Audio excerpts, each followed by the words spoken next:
All right, this is Bobby Letter, aka Triviahound, and found most interesting to me would be the Ludic versus Paideaic worlds, and I think the difference between those two I found the most interesting. And the way they said there was a difference was in that the Ludic, that's the one where you had your formal structure of goals, where you were trying to, there was an overarching, they called it, goal that you were trying to achieve throughout the world that you were existing in. Whereas in the Paideaic worlds, you didn't have that overarching goal. It was just more of an exploratory, living in the sandbox, as they said. Now, ultimately, the two worlds are different in that you do have that goal, and when one looks at it from the outside and says, okay, this world has a goal, then therefore this world has now become a game.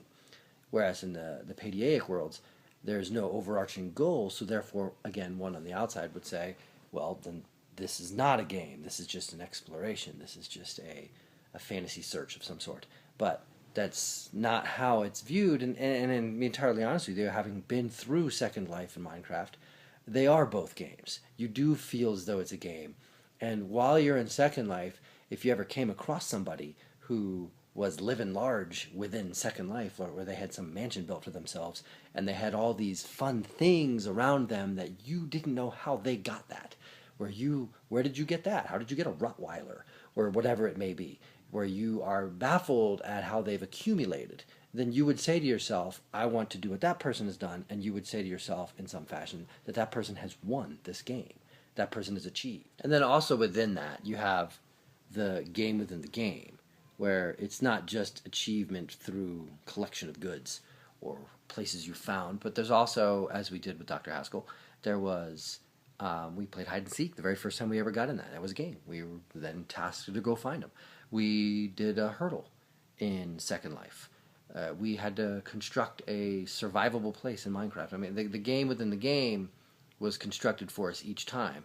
So we had the goal within that, whether or not it was Ludic or Paideaic. In its very name. And then when you go from there, then the world itself, either one, whichever one you're in, the rules have to exist. It makes perfect sense to say a person wouldn't accept either Paideaic or Ludic worlds to have, I believe they phrase it as, an elf in a land of pirates.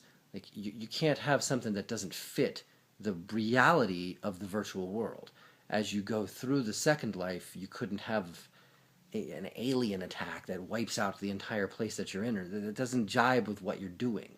It goes against the rules of the world that you're trying to exist. Now, for me as a teacher, how is this going to affect me? Like, I see the world itself being the big effect, because what I'm going to ask students to do is I'm going to ask them to enter this world. I'm going to ask them to take themselves from my classroom while they're sitting in it and go into this world, and then now explore what will be at first geometry in the world. And I'm going to ask them to follow the rules of this world, however the rules have been established, whatever the world may be. I'm not totally sure on that right now. And they will then have to learn those rules. They'll have to exist within them. They'll have to understand what it takes to actually be a part of this world, and then the world needs to make sense to them. They have to actually then, now it's on me to make sure that as they go through it, okay, I get this. I see what I'm doing here. I understand the world that I'm trying to exist in. So now they'll then look for what's achievement. Do I win? Do I just collect? Do I just adventure explore? And it makes more sense for me to have a Paideaic world, a world in which they are going to explore, discover, find, and be together, to communicate together, to have their colleagues, their classmates around them as they go through this world.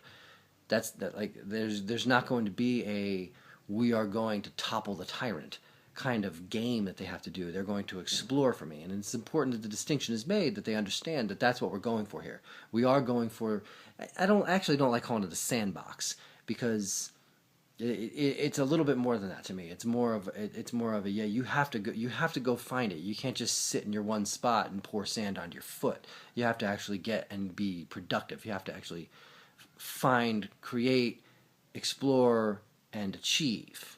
But you don't necessarily have to defeat or win or conquer. That's not what I'm looking for.